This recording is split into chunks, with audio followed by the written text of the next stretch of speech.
What's up, guys? In this video, I'm going to be going over a matchup I played in around Master Grandmaster Elo. It's Aatrox against Teemo, and I'm going to show you and hopefully teach you how to get a 2-level lead on Aatrox by using this concept that many other champions use, right? Where you're zoning from XP. So I'm just going to go over the matchup as we go, and I'll just give my thoughts and kind of talk you through it. So level 1, we can see that we have Electrocute, TP, and Doran's Shield, and this guy has PTA Flash Ignite, okay? So we want to respect early, right? We're going to just play respectful, we're just hitting the wave a little bit, right? And we're essentially just giving him priority. We can look to trade, but only if he is initiating the trade, right? So if he autos us like that, we can queue back, but we don't want to take too much damage. The reason is, we're trying to preserve our health for the bounce, right? Because the lower we are when the wave is pushing towards him, the harder it is to contest a freeze. And if we are low, we can't also contest the fact that he's trying to thin the wave out, right? Usually if the wave is pushing towards the enemy, we have the advantage of having a bigger wave and thus having a better all-in, and also the level up timers that that we get are happening before the enemies, right? But if we're too low here, it's going to be very hard for us to play out the bounce, yes, when the wave is pushing towards him.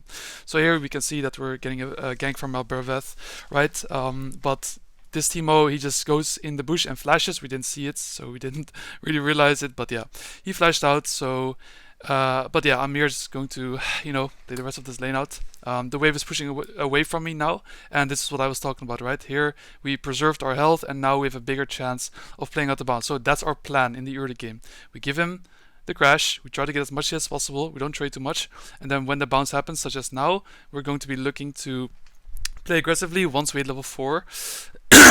So here we're going to hit level 4 on these creeps. Actually, I think we missed some XP, so we don't hit level 4 yet. But this is the first time I do this strategy where I'm kind of zoning him from the wave. Now, you can see that I'm going into the bush. Why is that? Because 2 reasons. One, I'm creating an angle, right, where I'm going like this instead of walking straight at him. The problem with walking straight at him is he can walk straight out, right? But if we take an angle, not only are we dodging all the creep aggro, but also, if he wants to get out, he needs to walk straight into this wall, which at some point he will stop, and then he can't keep walking, and then we can get a trade onto him, right? So here he has 2 options. Either this Teemo walks forward and gets the XP, or he walks away and loses the XP. If he walks away and loses the XP, we take that small win. If he walks forward and gets the XP, then he's forced to trade onto us. So you can see what happens here. We're posturing aggressively, right? My eyes are on these creeps right here. I'm making sure that I don't miss this one, and I'm making sure that he loses this one if possible. And then here my posture is, I don't care about the CS, I care only about the XP, and specifically denying him from getting XP. Okay, so here I level up from that creep, I walk up, I do this trade, right? QW, QQ, auto, E out. Perfect trade. Now, something a lot of Aatrox players do very wrong, and this is like the main thing that a lot of players do wrong, is they open up with Q1 and E together, but that makes it so hard to hit your second Q, because often you need your E to hit your second Q after you hit your W, right? Because the classic combo would be to Q, and then the fact that they're knocked up gives you a free W, and then using that W slow, you want to hit your second Q. However, if the enemies walk away and your E is down, you often cannot hit your second Q, and then they just run out of your W, and then you fucked up the trade. So we're going to do this concept where we lead with movement, okay? So instead of leading with E, we're leading with movement. So we're walking into Q1 range, and then we're going to be looking for the Q1 instead of Q1 Eing forward, right? So you can see I even miss it, but yeah, it's fine because I can hit my second thing, boom, auto, walk away, okay? And you might think, like, this Teemo is bad, like, why is he giving us a trade? I'm mind controlling him, right? He has to trade onto me or he loses XP. If he loses XP, if I do that enough times, he will be 2 levels behind, right? So we do trade and then we walk away, okay? The thing about Aatrox is he has good short trades but bad extended trades, right? So Teemo has good extended trades, so here even though we just got a really good trade, we have to respect because our cooldowns are up, right? And now we're going to be going here again, right? Okay, so here I thought of basing, but I don't want to. And you can see that I'm just looking to hard shove this wave now because I'm thinking he's in base. So the harder I shove this wave, the better. Okay, he stayed, it's fine. Now I base, right? I also don't kill these caster creeps because I'm looking to base ASAP, right? I want to TP back on the wave as soon as possible. Here I buy a longsword and a cloak, right? And then I TP on the wave to be here as soon as possible. And now this is the kind of the main concept that I want to talk about this video, is we're going to be letting the wave, instead of shoving this wave, we're just going to let it be in the middle as much as possible, because anytime the wave is in the middle, we can walk around the wave as we did before. And after we walk around the wave, we can zone in from XP. So here, for example, right, the wave is in the middle, slightly pushing towards him. What I'm going to do, you can guess it, right? I'm gonna ward first, because before you play aggressively, you need to make sure that you're not being illegal, right? Here I'm going to let the wave settle, right? So that means we're letting the enemy minions aggro onto our creeps, okay? After the wave settles, look at my wave, right? He's losing that caster creep right there. I'm not losing that melee creep. Boom, 1 XP lead, right? And here it's really easy to get good trades as well, because people are like, their eyes are like on my creeps to make sure they don't lose XP, and then they're not focusing on me going in, right? Also here you can see I don't E forward, right? I'm making sure that I'm holding my E for my second Q.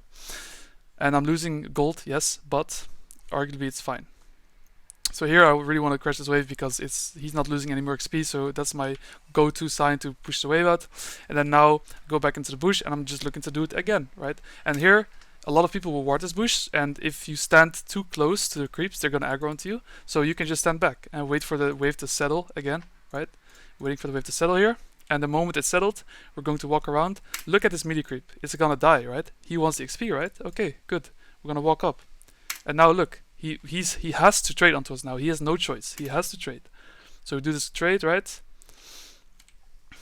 Also note how I, again, lead with movement, right? I don't E forward. A lot of people would E forward. Just lead with movement. Hit your Q, hit your W, E forward now to get into Q3 range, and then Alt Q, and I just walk away. Why do I walk away? Because I don't care about killing him. I care about putting him low so he has to recall, right? Killing him doesn't really matter. But putting him low, he will lose a lot still. So the wave is still good in the middle. At some point I realized that he recalled, so I'm going to hard shove this wave and base. Oh, I don't actually base because my Leona's here. So, because my Leona's here, again, we're going to go in this bush, and then the Teemo will die. But before Leona even came top, I already have a 2-level lead without killing him even once. Why is that? Because I play to zone from XP rather than play to CS, right? This is just the main concept, honestly. And you can apply this in a lot of your games. Not every single one, but a lot. Especially in matchups where you win 1v1. Okay, so here we kill him, I shove the wave, get a plate, I pull the wave, and since the wave is pulled, now it's going to push towards me, get a pickaxe. Really important against Teemo, you want to get Oracle because you need to spot his shrooms, right? And then since I don't have a ward, now I buy control ward because the lack of a ward makes it harder to play aggressively. So come back to lane, and here really crucial that like a lot of people would like slowly catch this wave, but the faster I kill this wave, the better. Because if I kill this wave before my minions arrive, my minions won't be stopped before the turret. What does that mean? If the minions are not stopped before a turret, that means the wave will meet in the middle. And if the wave meets in the middle, now I have all this room to walk around the wave again and zone in from XP here. And either he loses XP, or he doesn't lose XP but trades with me. It's a win-win scenario, right? So here again, I think he recalled, so here I'm just like, I'm not sure.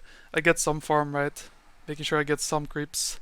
But he just lost another 2 melee creeps, right? And since my Q is down, now it's a bit awkward. I wish I had my Q here. But yeah, and now we're just going to step 1, sit in the bush.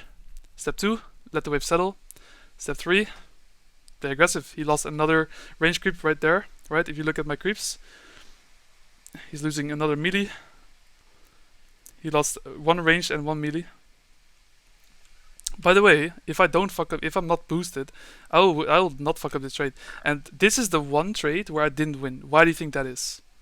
It's not a coincidence, guys. This is the one trade where I didn't play it well. I didn't lead with movement. I led with my E ability instead of with movement.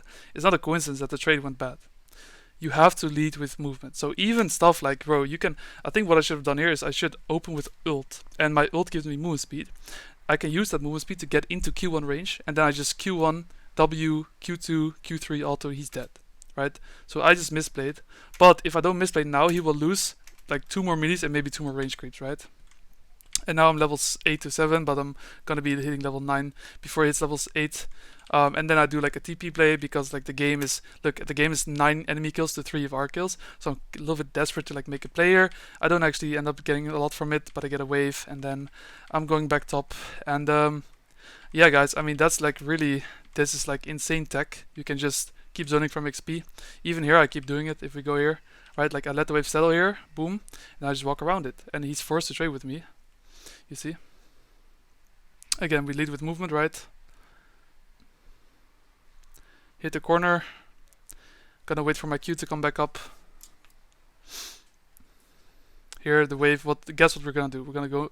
Oh yeah, okay, so here he doesn't have flash, so I know that if I just hit my first Q, I can guarantee my W. If I can guarantee my W and have my second and my E up, I can guarantee my second and third Q as well. This is like a classic Aatrox combo, right? Where you ult first, you flash Q, W, Q forward, auto attack, and third Q, and then he's just dead.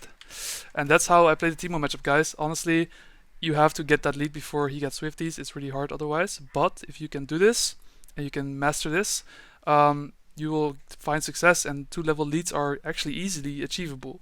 Now, the main thing you have to worry about is dodging the enemy mean aggro a lot and making sure that you actually have vision before you play aggressively, which it's not hard to get vision because when you walk around the wave, right, you can immediately just place a ward and then play aggressively here. And also you want to make sure that the wave is even as much as possible so that you let the wave settle, dodge the creep aggro, and walk up. And that's kind of the concept that I kind of talk about, and in my coaching one-on-one I teach this to a lot of people as well. And if you want to get a coaching with me, you can look in the link in the bio, and maybe I can teach you this in private, you know. But yeah, this is just how I like to play this matchup. So feel free to comment if you have any questions or any suggestions on what type of videos you want to see. And no further ado, see you later.